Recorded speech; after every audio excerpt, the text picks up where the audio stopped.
Good morning, this is Deekshith Kumar. Today we are going to study about deductions from annual value under section 24. Before going to the new concept, let me see what we have studied in the last video.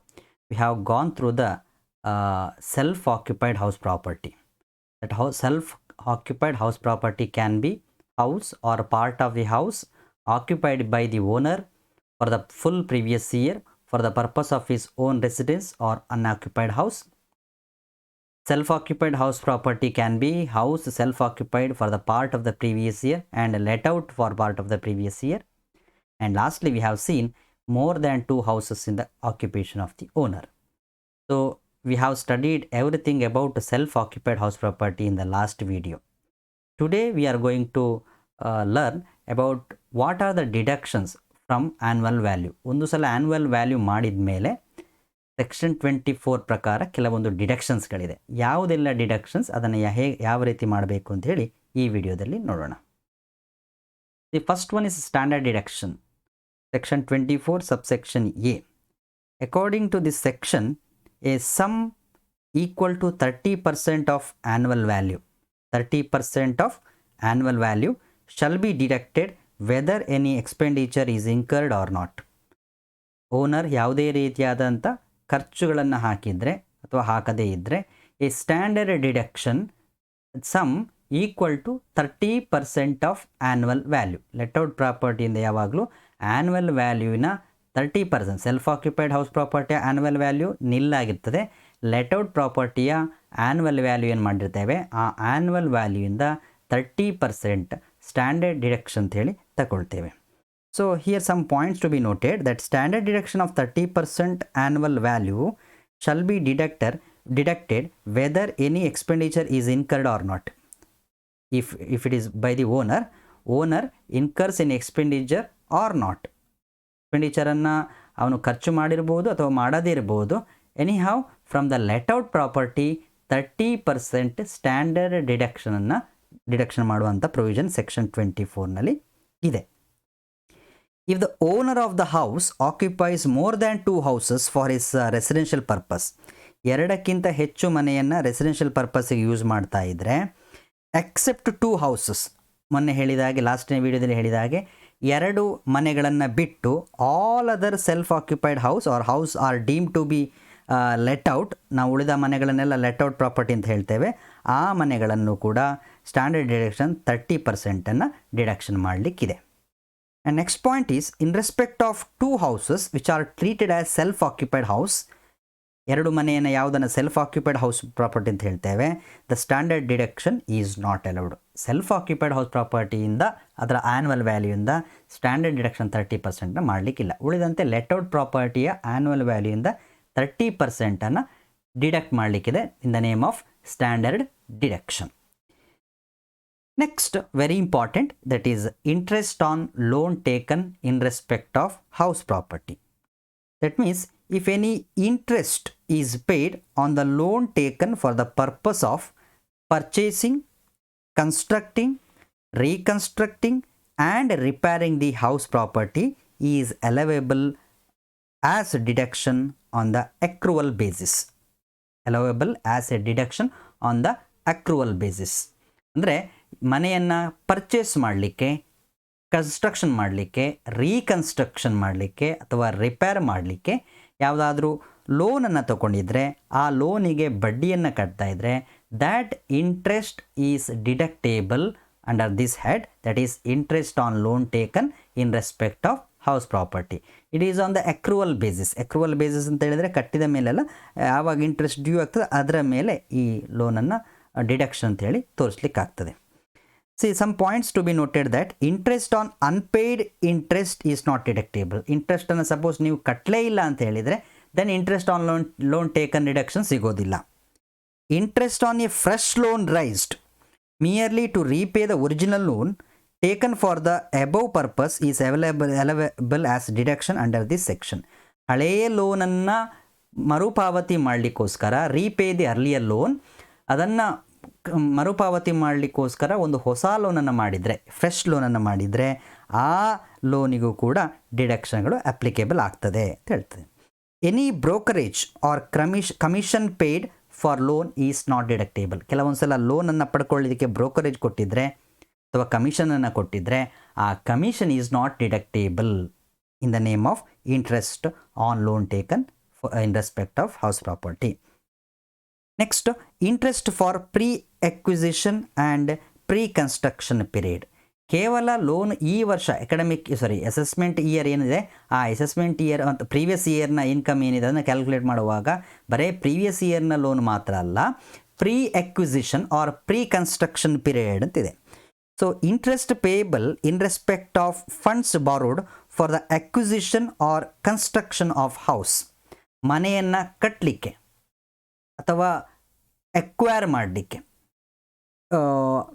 ಏನಾದರೂ loan ತಗೊಂಡಿದ್ರೆ and pertaining to the period prior to the previous year in which such property has been acquired or constructed shall be deducted in 5 equal annual installment commencing from the previous year in which the house was acquired or constructed.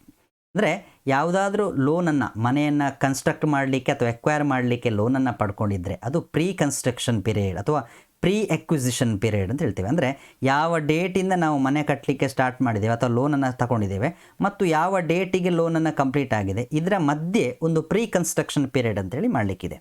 So ಆ pre construction ಪೀರಿಯಡಿನ ಬಡ್ಡಿಯನ್ನು 5 equal ಇನ್ಸ್ಟಾಲ್ಮೆಂಟಲ್ಲಿ divide ಮಾಡಿ 5 previous ಇಯರ್ನಲ್ಲಿ divide ಮಾಡಲಿಕ್ಕಿದೆ. The interest for the previous year prior to the current year which is to be deducted in 5 equal instalments and shall be deducted in addition to the interest of the current year. Current ಇಯರ್ನಲ್ಲಿ interest on loan ತೋರಿಸ್ತೇವೆ ಹೇಗೂ, ಅದರ ಜೊತೆಗೆ ಹಿಂದಿನ pre acquisition ಪೀರಿಯಡಿನ interest ಏನಾದಿದ್ದರೆ ಅದನ್ನು ಕೂಡ ಇಲ್ಲಿ ನಾವು ತಗೊಳ್ಳಿಕ್ಕಿದೆ. ಅಂದರೆ ಒಟ್ಟಾಗಿ ಹೇಳೋದಿದ್ರೆ ಇಂಟ್ರೆಸ್ಟ್ ಆನ್ ಲೋನ್ ಅನ್ನುವ ಪದದ ಕೆಳಗಡೆ interest of the current year plus 1/5 of the interest for the previous year prior to the year in which the house was constructed. ಮನೆ ಕಂಪ್ಲೀಟ್ ಆದ ವರ್ಷದ ಹಿಂದಿನ ಪ್ರೀವಿಯಸ್ ಇಯರ್ನಲ್ಲಿ ಇರುವಂಥ ಇಂಟ್ರೆಸ್ಟ್ ಆನ್ ಲೋನ್, ಅದು ಪೂರ್ತಿ ಅಲ್ಲ, 1/5 of the interest of the previous year plus interest of the current year, ಈ ಎರಡನ್ನೂ ಕೂಡ ತಗೊಳ್ಳಿಕ್ಕಿದೆ. Let us see what is this pre acquisition or pre-construction period. Computation of pre-construction period. Pre-construction period ಅಂದರೆ it starts from the date of loan taken. ಮನೆ ಕಟ್ಟಲಿಕ್ಕೆ ಯಾವಾಗ ಲೋನನ್ನು ಪಡ್ಕೊಳ್ತೇವೋ ಆ ಡೇಟಿಂದ ಸ್ಟಾರ್ಟ್ ಆಗ್ತದೆ up to the end of the financial year just preceding the year in which the construction of the house property has been completed or date of repayment of loan whichever is earlier. ಈ pre construction period start ಆಗೋದು the date of loan taken, ಯಾವ ಡೇಟಿಗೆ ಲೋನನ್ನು ಪಡ್ಕೊಳ್ಳಾಗ್ತದೆ ಆ ಡೇಟಿಂದ start ಆಗ್ತದೆ.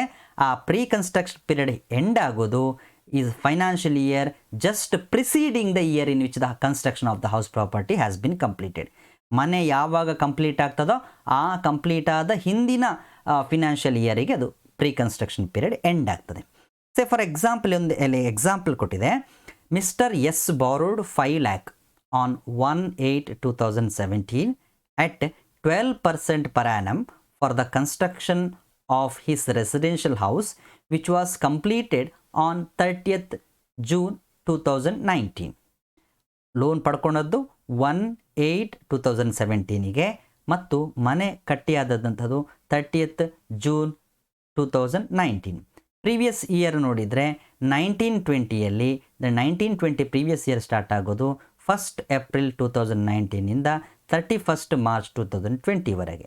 ಈ ಮನೆ ಇದರ ಮಧ್ಯೆ ಅಂದರೆ 30th June 2019ಗೆ ಕಂಪ್ಲೀಟ್ ಆಗಿದೆ. ಸೊ ಯಾವ ವರ್ಷ ಮನೆ ಕಂಪ್ಲೀಟ್ ಆಗ್ತದೋ ಅದರ ಹಿಂದಿನ ಫಿನಾನ್ಷಿಯಲ್ ಇಯರಿಗೆ ಪ್ರೀ ಕನ್ಸ್ಟ್ರಕ್ಷನ್ ಪೀರಿಯಡ್ ಎಂಡ್ ಆಗ್ತದೆ. ಯಾವಾಗ ಲೋನನ್ನು ಪಡ್ಕೊಳ್ತೇವೋ ಆ ಪೀರಿಯಡಿಂದ ಪ್ರೀ ಕನ್ಸ್ಟ್ರಕ್ಷನ್ ಪೀರಿಯಡ್ ಸ್ಟಾರ್ಟ್ ಆಗ್ತದೆ. ಇಲ್ಲಿ ಈ ಲೋನನ್ನು ಪಡ್ಕೊಂಡಿರುವಂಥದ್ದು 1/8/2017. So pre construction period date ಆಗೋದು ಸ್ಟಾರ್ಟ್ ಆಗುವಂಥದ್ದು 1/8/2017ಗೆ 1/8/2017ಗೆ ಸ್ಟಾರ್ಟ್ ಆಗ್ತದೆ. ಎಂಡ್ ಆಗೋದು ಯಾವಾಗ ಅಂತ ಹೇಳಿದರೆ ಜೂನಿಗೆ ಈ ಮನೆ ಕನ್ಸ್ಟ್ರಕ್ಷನ್ ಮುಗಿತದೆ. ಜೂನ್ ಅಂತ ಹೇಳಿದರೆ ಅದರ ಹಿಂದಿನ ಫಿನಾನ್ಷಿಯಲ್ ಇಯರ್ ಯಾವಾಗ ಎಂಡ್ ಆಗ್ತದೆ ಅಂದರೆ 31st March 2019ಗೆ ಎಂಡ್ ಆಗ್ತದೆ. ಸೊ ಪ್ರೀ ಕನ್ಸ್ಟ್ರಕ್ಷನ್ ಪೀರಿಯಡ್ ಈ ಕೇಸ್ನಲ್ಲಿ 1/8/2017ಇಂದ 31st March 2019. ಇಲ್ಲಿ 31st 6 2019 ಹಾಕಿದ್ದೇನೆ, ತಪ್ಪಾಗಿದೆ. 31st March 2019 ಆಗಿರ್ತದೆ. ದಿಸ್ ಯಾಕೆ ಅಂತ ಹೇಳಿದರೆ ಯಾವ ಡೇಟಿಗೆ ಮನೆ ಕಂಪ್ಲೀಟ್ ಆಗ್ತದೆ ಇಲ್ಲಿ ಹೇಳ್ತದೆ ನೋಡಿ. Pre construction period starts from the date of loan taken up to the end of the financial year just preceding the year in which the construction of the house property has been completed or date of repayment of loan. ಇಲ್ಲಿ loan ರಿಪೇಮೆಂಟ್ನ ಬಗ್ಗೆ ಹೇಳಿಲ್ಲ. ಮನೆ complete ಆದ ಜೂನಿಗೆ ಅಂತ ಹೇಳಿದ್ದಾರೆ. So June ಅಂತ ಹೇಳಿದರೆ ಇಲ್ಲಿ 31 ರಾಂಗ್ ಆಗಿದೆ, ಇದಲ್ಲ. 31st March 2019 pre construction period ಆಗ್ತದೆ. 1/8/2018 ಇಂದ 31st March 2019ಗೆ ಪ್ರೀ ಕನ್ಸ್ಟ್ರಕ್ಷನ್ ಪೀರಿಯಡ್. ನಾವು let us see some examples. Pre construction period calculate ಮಾಡಿಕ್ಕೆ ಸಂಬಂಧಪಟ್ಟ ಹಾಗೆ ಒಂದು ಎಕ್ಸಾಂಪಲ್ ಇದೆ ಇಲ್ಲಿ. Calculate the duration of pre construction period. ಇಲ್ಲಿ 4 ಬಗೆಯ ಲೋನ್ಗಳನ್ನು ಕೊಟ್ಟಿದ್ದಾರೆ. ಅಂದರೆ 4 ಮನೆ ಇದೆ ಅಂತ ತಿಳ್ಕೊಳ್ಳೋಣ. Date of loan taken on the first A ಕೇಸ್ನಲ್ಲಿ 1/3/2017ಗೆ. Date of completion of construction 31st March 2019ಗೆ. In the case of B, the loan taken date is 31st January 2018 and date of completion of construction is 1st April 2020. In the case of C, date of loan taken is 30th September 2018. Date of completion of construction is 31st August 2019. And in the last D case, the loan taken date is 15th November 2017 and date of completion is 1/11/2019. In the case of A, ಈ ಮನೆ loan ತಗೊಂಡಂಥ date 1st March 2017 ಮತ್ತು date of completion of construction is 31st March 2019. See pre construction period ಅಂತ ಹೇಳಿದರೆ it's a period starts from the date of loan taken. Loan ಯಾವಾಗ ಅಂತ ತಗೊಳ್ತೇವೆ ಆ ಡೇಟಿಂದ ಸ್ಟಾರ್ಟ್ ಆಗ್ತದೆ up to the end of the financial year just preceding the year in which the construction of the house property has been completed. ಈ ಕೇಸ್ನಲ್ಲಿ so date of loan taken is 1st March 2017. ಅದರಲ್ಲಿ so ಡೌಟೇ ಇಲ್ಲ, pre construction period start ಆಗೋದು 1st March 2017ಗೆ. And end date ಇಲ್ಲಿ 31st March 2019 ಆಗಿದೆ. ಅಂದರೆ financial year ಇಲ್ಲಿ 18-19 ಆಗಿರ್ತದೆ. ಸೊ 18-19 ಬಿಟ್ಟು ಅದರ ಹಿಂದಿನ ವರ್ಷ ಅಂದರೆ that is 17-18. So pre construction period starts from 1 March 2017 to 31st March 2018. ಯಾಕೆ 18 ನಂತರ ತಗೊಳ್ಳಿಲ್ಲ ಅಂತ ಹೇಳಿದರೆ ಈ ಕನ್ಸ್ಟ್ರಕ್ಷನ್ ಎಂಡ್ ಆಗುವಂಥದ್ದು 31st March 2019ಗೆ. ಸೊ 31st March 2019 ಫಿನಾನ್ಷಿಯಲ್ ಇಯರನ್ನು ಬಿಟ್ಟು ಅದರ ಪ್ರಿಸೀಡಿಂಗ್ ಇಯರ್ ಎಂಡ್ ಆಗೋದು ಯಾವಾಗ 31st March 2018. ಸೊ ಒಟ್ಟು 13 ತಿಂಗಳು ಅಂದರೆ 1/3/2017 ಇಂದ 31st March 2018 March 17, April, May, June, July, August, September, October, November, December, January, February, March 2018ಗೆ ಆಗ್ತದೆ. ಸೊ ಒಟ್ಟು 13 ತಿಂಗಳು ಪ್ರೀ ಕನ್ಸ್ಟ್ರಕ್ಷನ್ ಪೀರಿಯಡ್ ಅಂತ ಅನ್ಕೊಳ್ತದೆ. Let us see second one. Construction loan taken on 31st January 2018 and date of completion of construction is 1/4/2020. ಇಲ್ಲಿ date of loan taken ಕೊಟ್ಟಿದ್ದಾರೆ. So ಇದರಲ್ಲಿ ಡೌಟೇ ಇಲ್ಲ.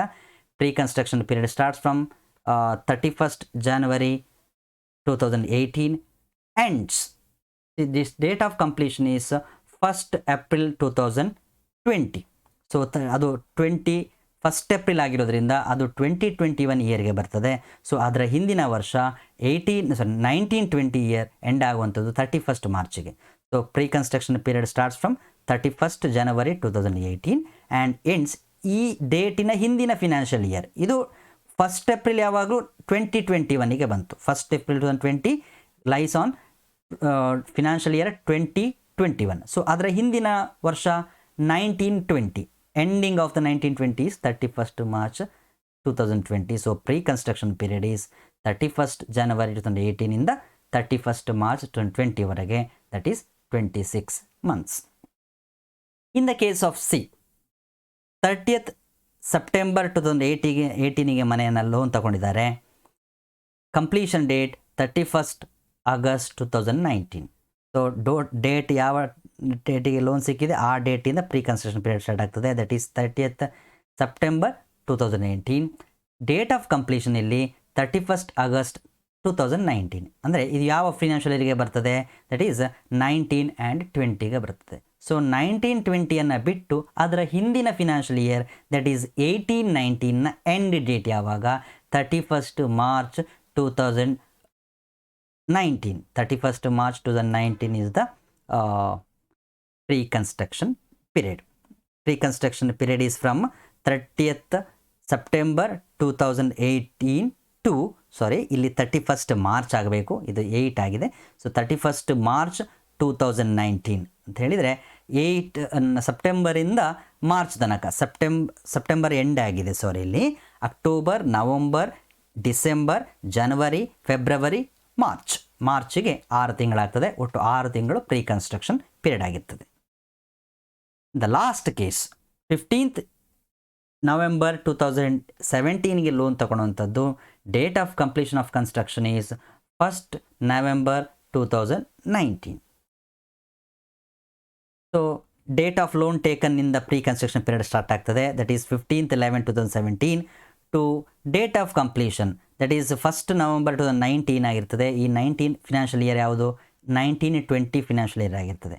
ಸೊ 19-20ಯ ಫಿನಾನ್ಷಿಯಲ್ ಇಯರ್ನ ಹಿಂದಿನ ವರ್ಷ 18-19ನ ಕೊನೆಯ ದಿನ ಯಾವುದು? 31st March 2019. So pre construction period 15th November 2017 ಇಂದ 31st March 2019ಗೆ ಎಂಡ್ ಆಗ್ತದೆ. ಅದು ಇಲ್ಲಿ 15th ಡೇಟಿಂದ ಸ್ಟಾರ್ಟ್ ಆಗಿರೋದ್ರಿಂದ ಅರ್ಧ ತಿಂಗಳನ್ನು ಕೂಡ ಕನ್ಸಿಡರ್ ಮಾಡಬೇಕು. So 16.5 months is the pre-construction period. This is all about this case. Let us see the next one example. Compute the amount of interest deductible for the previous year 1920 assuming that the loan of 2 lakh at 12%. ಮನೆಯನ್ನು ಕಟ್ಟಲಿಕ್ಕೆ 2 ಲಕ್ಷ ಲೋನನ್ನು ಪಡ್ಕೊಂಡಿದ್ದಾರೆ. Interest rate 12% ತಳ್ಕೊಳ್ಳೋಣ. 3 ಕೇಸ್ಗಳಿದೆ. Date of borrowing, date of completion of construction, loan paid up to 31st March 2019ವರೆಗೆ ಕೊಟ್ಟಿದ್ದಾರೆ. ಇಷ್ಟು detail ಇದ್ದರೆ ನಮಗೆ ಪ್ರೀ ಕನ್ಸ್ಟ್ರಕ್ಷನ್ ಪೀರಿಯಡನ್ನು ಫೈಂಡ್ ಮಾಡಬೇಕು. ಆಮೇಲೆ ಇಂಟ್ರೆಸ್ಟ್ ಎಷ್ಟು ಬರ್ತದೆ ಅಂತೇಳಿ ಕೂಡ ಕ್ಯಾಲ್ಕುಲೇಟ್ ಮಾಡಬೇಕು. ನಾನು ಆಗ ಹೇಳಿದಾಗೆ ಒಟ್ಟು ಪ್ರೀ ಕನ್ಸ್ಟ್ರಕ್ಷನ್ ಪೀರಿಯಡನ್ನು ಎಷ್ಟು ಅಂತೇಳಿ ನೋಡಬೇಕು. ಪ್ರೀ ಕನ್ಸ್ಟ್ರಕ್ಷನ್ ಪೀರಿಯಡನ್ನು ಫೈಂಡ್ ಔಟ್ ಮಾಡಿದ ಮೇಲೆ ಆ ಪ್ರೀ ಕನ್ಸ್ಟ್ರಕ್ಷನ್ ಪೀರಿಯಡಿಗೆ ಲೋನಿನ ಮೇಲೆ ಎಷ್ಟು ಇಂಟ್ರೆಸ್ಟ್ ಆಗ್ತದೆ ಅಂತ ನೋಡಬೇಕು.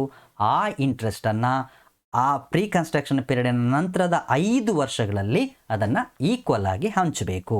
ಆವಾಗ ಹೀಗೆ ಹಂಚಿದಾಗ ನಾವು ಈ ಕೇಸ್ನಲ್ಲಿ 1920 ಪ್ರೀವಿಯಸ್ ಇಯರ್ಗೆ ಬರ್ತದ ಅಂತೇಳಿ ನೋಡಬೇಕು. Let us see one by one. The first case is date of borrowing is 1st April 2012. Date of completion is 31st December 2014. So pre-construction period ಬಹುಶಃ ನಿಮಗೆ ಈಗ ಅರ್ಥ ಆಗಿರ್ಬೋದು ಅಂದ್ಕೊಳ್ತೇನೆ. It starts from 1st April 2012 and ends 31st March 2014. 31st March 2014.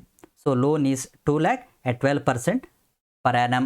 The pre-construction period is 1st April 2012 to 31st March 2014. That is 24 months. 24 ತಿಂಗಳು pre construction period ಆಗಿರ್ತದೆ. So 24 ತಿಂಗಳಿಗೆ interest calculate ಮಾಡಿದರೆ 2 lakh into 12% into 24 ಮಂತ್ಸಿಗೆ interest 48,000 ಆಗಿರ್ತದೆ. ಈ 48,000 ಇಂಟ್ರೆಸ್ಟನ್ನು pre construction period ಆಗಿದೆ. ನಮಗೀಗ pre construction ಪೀರಿಯಡಿನ interest ಕೂಡ ಕ್ಯಾಲ್ಕುಲೇಟ್ ಆಯಿತು. ಈ ಪ್ರೀ ಕನ್ಸ್ಟ್ರಕ್ಷನ್ ಪೀರಿಯಡಿನ 48,000 ರೂಪಾಯಿ ಇಂಟ್ರೆಸ್ಟನ್ನು 5 ಈಕ್ವಲ್ ಇನ್ಸ್ಟಾಲ್ಮೆಂಟ್ ಡಿವೈಡ್ ಮಾಡಿದಾಗ 9,600 ಬರ್ತದೆ. ಸೊ 9,600 ನಾವು ಪ್ರೀ ಕನ್ಸ್ಟ್ರಕ್ಷನ್ ಪೀರಿಯಡ್ ನಂತರ ಈಗ 31st December 2014ಗೆ ಆಗಿದೆ, ಮನೆ ಕನ್ಸ್ಟ್ರಕ್ಷನ್ ಆಗಿದೆ. ಸೊ ಪ್ರೀವಿಯಸ್ ಇಯರ್ 14-15, 15-16 ಆ್ಯಂಡ್ 16-17ಗೆ ಅದನ್ನು 16-17, 17-18, 18-19 ಈಗ 5 ವರ್ಷಕ್ಕೆ ಹಂಚಿ ಹಾಕಬೇಕು. ಸೊ 9,600 5 ವರ್ಷಕ್ಕೆ ಹಂಚಿ ಹಾಕ್ತಾ ಇದ್ದೇನೆ. ಇಲ್ಲಿ 14-15ಗೆ, 15-16ಗೆ, 16-17ಗೆ, 17-18ಗೆ, 18-19ಗೆ ಈ 5 ಕಂತುಗಳು ಮುಗಿತದೆ. ಸೊ ಪ್ರೀವಿಯಸ್ ಇಯರ್ 1920 ನಮಗೆ ಕ್ವಶನನ್ನು ಕೇಳಿದ್ದೇನು ಅಂತ ಹೇಳಿದರೆ 1920 ಪ್ರೀವಿಯಸ್ ಇಯರ್ಗೆ ಇನ್ಸ್ಟಾಲ್ಮೆಂಟ್ ಎಷ್ಟು ಬರ್ತದೆ ನೋಡಿ ಅಂತ ಹೇಳಿದ್ದು. So as per this pre construction period 31st March 2014 end ಆಗಿರೋದ್ರಿಂದ 14-15 ನೆಕ್ಸ್ಟ್ ಇಯರಿಗೆ ನಾವು ಇಂಟ್ರೆಸ್ಟ್ ಹಾಕ್ತೇವೆ. 14-15, 15-16, 16-17, 1718, 1819ಗೆ 5 ವರ್ಷ ಮುಗಿತದೆ. ಸೊ 5 ವರ್ಷಕ್ಕೆ ಇಂಟ್ರೆಸ್ಟನ್ನು ಡಿವೈಡ್ ಮಾಡಿ ಹಾಕಿದಾಗ 9600 ಬರ್ತದೆ. ಸೊ 1920ಗೆ ಯಾವುದೇ ಇನ್ಸ್ಟಾಲ್ಮೆಂಟ್ ಇರೋದಿಲ್ಲ, ನಿಲ್. ಈ 1920ಗೆ instalment amount pre construction period ಯಾವುದು ಇರೋದಿಲ್ಲ, ಆದ ಕಾರಣ ಅದನ್ನು ನಿಲ್ ಅಂತೇಳಿ ತೋರಿಸ್ತೇವೆ. The second example, same loan is 2 lakh at 12%. Date of borrowing is 1/10/2013 and date of completion is 31st March 2015. Loan paid up to date is half of the loan is paid. ಅರ್ಧದಷ್ಟು ಲೋನನ್ನು ಕಟ್ಟಿದ್ದಾರೆ. So pre construction period start ಆಗುವಂಥದ್ದು 1/10/2013 ಇಂದ. So pre construction period ಯಾವ ವರ್ಷದ 31st March 2015ಗೆ end ಆಗಿದೆ. So ಅದರ ಹಿಂದಿನ ಫಿನಾನ್ಷಿಯಲ್ ಇಯರ್ ಎಂಡ್ ಆಗುವಂಥದ್ದು 31st March 2014ಗೆ. ಸೊ 1/10/2013 ಇಂದ 31st March 2014ವರೆಗೆ 6 ಮಂತ್ಸ್ ಆಗ್ತದೆ. ಸೊ 6 ಮಂತ್ಸಿಗೆ ಇಂಟ್ರೆಸ್ಟ್ ಕ್ಯಾಲ್ಕುಲೇಟ್ ಮಾಡಿದರೆ 2 lakh into 12% into 6/12 that is 12,000. So 12,000ಅನ್ನು 5 ಪಾರ್ಟ್ ಮಾಡಿದರೆ 2400 ಆಗ್ತದೆ. ಸೊ ಈ 2400ಅನ್ನು ನಾವು ಪ್ರೀ ಕನ್ಸ್ಟ್ರಕ್ಷನ್ ಪೀರಿಯಡ್ ಮುಗ್ದಾದ ನಂತರ, ದಟ್ ಈಸ್ 31st March 2014 ನಂತರ 14-15, 15-16, 16-17, 17-18, 18-19ಗೆ 5 ವರ್ಷಕ್ಕೆ ಹಂಚಿ ಹಾಕ್ತೇವೆ. 14-15ಗೆ 2400, 15-16ಗೆ 2400, 16-17ಗೆ 2400, 17-18ಗೆ 2400, 18-19ಗೆ 2400. ಪ್ರೀವಿಯಸ್ ಇಯರ್ 1920ಗಾಗೂ ಇದು ಬರೋದಿಲ್ಲ, ಈ ಇಂಟ್ರೆಸ್ಟ್ ಮುಗ್ದಿರ್ತದೆ. ಯಾಕೆ? ಇಲ್ಲಿ 5 ವರ್ಷ ಎಂಡ್ ಆಯಿತು. 5 ವರ್ಷದಲ್ಲಿ ಈಕ್ವಲ್ ಆಗಿ ಇನ್ಸ್ಟಾಲ್ಮೆಂಟ್ ಮಾಡಿ ಡಿವೈಡ್ ಮಾಡಿ ಹೇಳಿದ್ದು. ಮನೆ ಎಂಡ್ ಆಗಿರೋ 31st March 2015ಗೆ, pre construction period 31st March 2014ಗೆ ಎಂಡ್ ಆಗ್ತದೆ ಪ್ರೀ ಕನ್ಸ್ಟ್ರಕ್ಷನ್ ಪೀರಿಯಡ್. ಸೊ 14 ನಂತರ 14-15, 15-16, 16-17, 17-18, 18-19 5 ವರ್ಷ ಮುಗೀತು ಇಲ್ಲಿಗೆ. ಸೊ 2004 5 ವರ್ಷ ಹಂಚಿ ಹಾಕುವಾಗ ಇಲ್ಲಿ ಮುಗೀತದೆ. ಹಿಂದಿನ ಕೇಸಿನ ಹಾಗೆ 1920ಗೆ ಯಾವುದೇ ರೀತಿಯಾದಂಥ ಇನ್ಸ್ಟಾಲ್ಮೆಂಟ್ಗಳಿರೋದಿಲ್ಲ. ಆದರೆ ಇಲ್ಲಿ half of the loan is paid. 31st March 2019ಗೆ ಆಗುವಾಗ half of the loan paid. So half of the loan paid ಅಂತ ಇದ್ದಾಗ ಉಳಿದ ಲೋನ್ ಇಂಟ್ರೆಸ್ಟ್ ಕಟ್ಟಬೇಕಲ್ಲ. 1920ಗೆ ಈ ಈಕ್ವಲ್ ಇನ್ಸ್ಟಾಲ್ಮೆಂಟಿನ ಅಮೌಂಟ್ ಇರೋದಿಲ್ಲ, ಬಟ್ 1920ಗೆ ಕಟ್ಟಬೇಕಾಗಿದ್ದ ಉಳಿದ ಅಮೌಂಟಿನ ಬಡ್ಡಿ ಇರ್ತದಲ್ವ, ಆ ಬಡ್ಡಿಯನ್ನು ಮಾತ್ರ ಕಟ್ಟಬೇಕು. 1 lakh 2 lakh rupees ಲೋನ್ ಇತ್ತು, ಅರ್ಧದಷ್ಟು ಕೊಟ್ಟಿದ್ದಾರೆ. ಸೊ ಉಳಿದ ಅಮೌಂಟು 1 lakh ಲೋನ್ ಇರ್ತದೆ. 1 lakhಗೆ 12% ಹೇಳಿದರೆ 12,000 rupees ಇರ್ತದೆ. So 12,000 is allowed as deduction for the 1920 deduction. ಇದಕ್ಕೆ ಪ್ರೀವಿಯಸ್ ಇಯರ್ಗೆ ಕರೆಂಟ್ ಇಯರ್ನ ಇಂಟ್ರೆಸ್ಟ್ ಮಾತ್ರ, ಪ್ರೀ ಕನ್ಸ್ಟ್ರಕ್ಷನ್ ಪೀರಿಯಡ್ನ ಇಂಟ್ರೆಸ್ಟ್ ಇರೋದಿಲ್ಲ. ಸೆಕೆಂಡ್ ರಿಪೀಟ್, ಪ್ರೀವಿಯಸ್ ಇಯರ್ 1920ಗೆ ಕರೆಂಟ್ ಇಯರ್ನ ಇಂಟ್ರೆಸ್ಟ್ ಇರ್ತದೆ, ಪ್ರೀ ಕನ್ಸ್ಟ್ರಕ್ಷನ್ ಪೀರಿಯಡಿನ ಇಂಟ್ರೆಸ್ಟ್ ಇರೋದಿಲ್ಲ. ಯಾಕೆ ಅಂತ ಹೇಳಿದರೆ ಪ್ರೀ ಕನ್ಸ್ಟ್ರಕ್ಷನ್ ಪೀರಿಯಡ್ 18-19ಗೆ ಎಂಡ್ ಆಗ್ತದೆ. I hope it is clear. Next C ಕೇಸ್ನಲ್ಲಿ ನೋಡೋಣ. Same case, 2 lakh 12% per annum interest, date of borrowing 1/1/2015, pre construction period start ಆಗೋ date. Date of completion of interest construction that is 30th 6 2016. So 16-17 financial year ಇದು. ಅದರ ಹಿಂದಿನ year end ಆಗುವಂಥದ್ದು 15-16 that is 31st March 2016. So pre construction period 1/1/2015 ಇಂದ 31st March 2016. So ಒಟ್ಟು 15 ತಿಂಗಳ pre construction period ಆಗ್ತದೆ. So 15 ತಿಂಗಳಿಗೆ ಇಂಟ್ರೆಸ್ಟ್ ಎಷ್ಟಾಗ್ತದೆ ನೋಡಿದರೆ 2 lakh ಇಂಟು 12% ಇಂಟು 15/12 ಅಂತ ಮಾಡಿದರೆ ಒಟ್ಟು 30,000 ಇಂಟ್ರೆಸ್ಟ್ ಆಗ್ತದೆ. 30,000ನ 5 ಪಾಲ್ ಮಾಡಬೇಕು, ಡಿವೈಡ್ ಬೈ 5 ಮಾಡಿದಾಗ 6,000. ಸೊ ಮನೆ construction pre construction period end ಆಗುವಂಥದ್ದು 31st March 2016. ಸೊ 16-17 ಅಂದರೆ 16ಗೆ ಇಲ್ಲಿಗೆ ಮುಗೀತು, 15-16 ಇಯರ್ ಎಂಡ್ ಆಗಿರ್ತದೆ. 16-17, 17-18, 18-19, 19-20, 20-21 this is the pre construction ಪೀರಿಯಡಿನ ಇಂಟ್ರೆಸ್ಟ್ನ ಹಂಚಿ ಹಾಕುವಂಥ ಡೇಟ್ಗಳು. ಸೊ 16-17, 17-18, 18-19, 19-20, 20-21ವರೆಗೆ ಈ ಪ್ರೀ ಕನ್ಸ್ಟ್ರಕ್ಷನ್ ಪೀರಿಯಡಿನ ಇಂಟ್ರೆಸ್ಟನ್ನು ಹಂಚಿ 5 ವರ್ಷಕ್ಕೆ ಡಿವೈಡ್ ಮಾಡ್ತೇವೆ. ನಮಗೆ 2020 ಅನ್ನೋ ವಿಷಯ ಬೇಡ. ಈಗ 1920ಯಲ್ಲಿ 6,000 ಪ್ರೀ ಕನ್ಸ್ಟ್ರಕ್ಷನ್ ಪೀರಿಯಡ್ ಇಂಟ್ರೆಸ್ಟ್ ಇದೆ ಕ್ಯಾಲ್ಕುಲೇಟ್ ಮಾಡಿದ ಹಾಗೆ.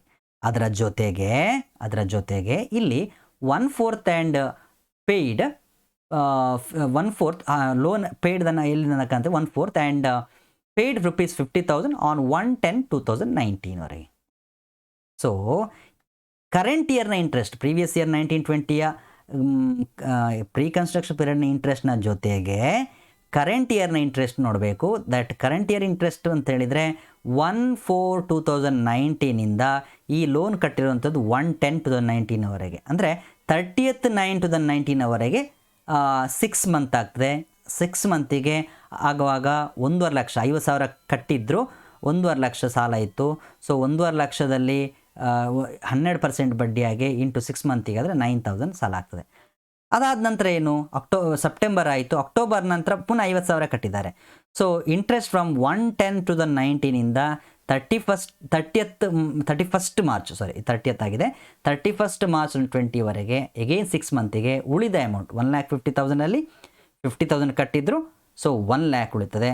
ಸೊ 1 ಲ್ಯಾಕ್ನಲ್ಲಿ ಇಂಟ್ರೆಸ್ಟ್ ಲೆಕ್ಕ ಮಾಡಿದರೆ 1 ಲ್ಯಾಕ್ ಇಂಟು 12% ಇಂಟು 6/12 ತಗೊಂಡ್ರೆ ದಟ್ ಈಸ್ 6,000 ಇಂಟ್ರೆಸ್ಟ್ ಆಗ್ತದೆ. ಸೊ ಟೋಟಲ್ ಆಗಿ 9,000 6,000 ಕರೆಂಟ್ ಇಯರ್ನ ಇಂಟ್ರೆಸ್ಟ್ 9,000 ಪ್ಲಸ್ 6,000 ಒಟ್ಟಿಗೆ ಸೇರಿಸಿದರೆ 15,000 ಆಯಿತು. 15,000 ಪ್ಲಸ್ ಪ್ರೀ ಕನ್ಸ್ಟ್ರಕ್ಷನ್ ಪೀರಿಯಡಿನ 6,000 interest. 9,000 6,000 current year interest, pre construction ಪೀರಿಯಡಿನ 6,000 interest.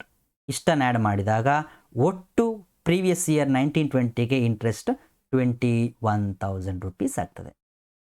So keep in mind, interest on loan taken deduction ಸಿಗ್ತದೆ ಕರೆಂಟ್ ಇಯರ್ ಇದ್ದು, ಅದರ ಜೊತೆಗೆ ಪ್ರೀ ಕನ್ಸ್ಟ್ರಕ್ಷನ್ ಪೀರಿಯಡಿನ ಲೋನು ಕೂಡ ನಮಗೆ ಡಿಡಕ್ಷನಿಗೆ ಸಿಗ್ತದೆ, ಅಂದರೆ ಇಂಟ್ರೆಸ್ಟ್ ಡಿಡಕ್ಷನ್ ಸಿಗ್ತದೆ. ಹೇಗೆ ಮಾಡೋದು ಅಂತ ಹೇಳಿದರೆ, ಯಾವಾಗ ಪ್ರೀ ಕನ್ಸ್ಟ್ರಕ್ಷನ್ ಪೀರಿಯಡ್ ಎಂಡ್ ಆಗ್ತದೋ ಆ ಪೀರಿಯಡ್ನಿಂದ 5 ವರ್ಷಗಳ ಕಾಲ ಇಂಟ್ರೆಸ್ಟನ್ನು ಸಮಾನವಾಗಿ ಪಾಲ್ ಮಾಡುವಂಥದ್ದು. ಪ್ರೀ ಕನ್ಸ್ಟ್ರಕ್ಷನ್ ಪೀರಿಯಡಿನ ಇಂಟ್ರೆಸ್ಟನ್ನು 5 ವರ್ಷಗಳ ಕಾಲ ಡಿಡಕ್ಷನ್ನ ಕ್ಲೈಮ್ ಮಾಡ್ಬೋದು. ಸೊ ಈ ಕೇಸನ್ನು ನೋಡಿದರೆ 31st ಮಾರ್ಚ್ 2016ಗೆ ಪ್ರೀ ಕನ್ಸ್ಟ್ರಕ್ಷನ್ ಪೀರಿಯಡ್ ಆಗ್ತದೆ. ಅದಾದ ನಂತರ 5 ವರ್ಷ 16-17, 17-18, 18-19, 19-20, 20-21 ಒಟ್ಟು 5 ವರ್ಷ ಆಗ್ತದೆ. ಈ 5 ವರ್ಷಕ್ಕೆ ಪ್ರೀ ಕನ್ಸ್ಟ್ರಕ್ಷನ್ ಪೀರಿಯಡ್ ಅಂದರೆ 15 ತಿಂಗಳ ಬಡ್ಡಿ ಏನಿದೆ 2 ಲ್ಯಾಕ್ ಇಂಟು 12% ಇಂಟು 15/12 30,000 ಇದನ್ನು 5 ಪಾಲಾಗಿ ಡಿವೈಡ್ ಮಾಡ್ಬೋದು. ಸೊ ಇದನ್ನು ಡಿಡಕ್ಷನ್ ಕ್ಲೈಮ್ ಮಾಡ್ಬೋದು. ಕರೆಂಟ್ ಇಯರ್ನ ಇಂಟ್ರೆಸ್ಟ್ ಇಲ್ಲಿ 9,000 ಪ್ಲಸ್ 6,000 ಜೊತೆಗೆ ಪ್ರೀ ಕನ್ಸ್ಟ್ರಕ್ಷನ್ ಪೀರಿಯಡನ್ನು ಕೂಡ ಸೇರಿಸಿ ಡಿಡಕ್ಷನ್ ಕ್ಲೈಮ್ ಮಾಡಲಿಕ್ಕೆ ಆಗ್ತದೆ ಅಂತೇಳಿ ಇಲ್ಲಿ ಹೇಳ್ಬೋದು. So this what we have studied. Once again we see what we have studied today. Standard deduction ನೋಡಿದೆವು under section 24 subsection A. Deductions ಬರುವಂಥದ್ದು ಸೆಕ್ಷನ್ 24ನಲ್ಲಿ. ಸ್ಟ್ಯಾಂಡರ್ಡ್ ಡಿಡಕ್ಷನ್ 24 ಸಬ್ಸೆಕ್ಷನ್ ಎ ಅಲ್ಲಿ ನೋಡಿದೆವು 30% interest on loan taken respect of the house property, ಮತ್ತು ಆಮೇಲೆ pre acquisition ಮತ್ತು pre construction period ಅಂದರೆ ಏನು ಅಂತ ನೋಡಿದೆವು. ಅದನ್ನು ಕಂಪ್ಯೂಟೇಷನ್ ಮಾಡೋದು ಹೇಗೆ, ಲೆಕ್ಕ ಮಾಡೋದು ಹೇಗೆ ಅಂತೇಳಿ ನೋಡಿದೆವು. And lastly computation of interest of pre acquisition or pre construction ಪೀರಿಯಡನ್ನು ಕೂಡ ನೋಡಿದೆವು. ಸೊ ಇಷ್ಟು ಹೇಳ್ತಾ ಈ ಕ್ಲಾಸನ್ನು ಇಲ್ಲಿಗೆ ಮುಗಿಸ್ತಾ ಇದ್ದೇನೆ. ನಮಸ್ಕಾರ.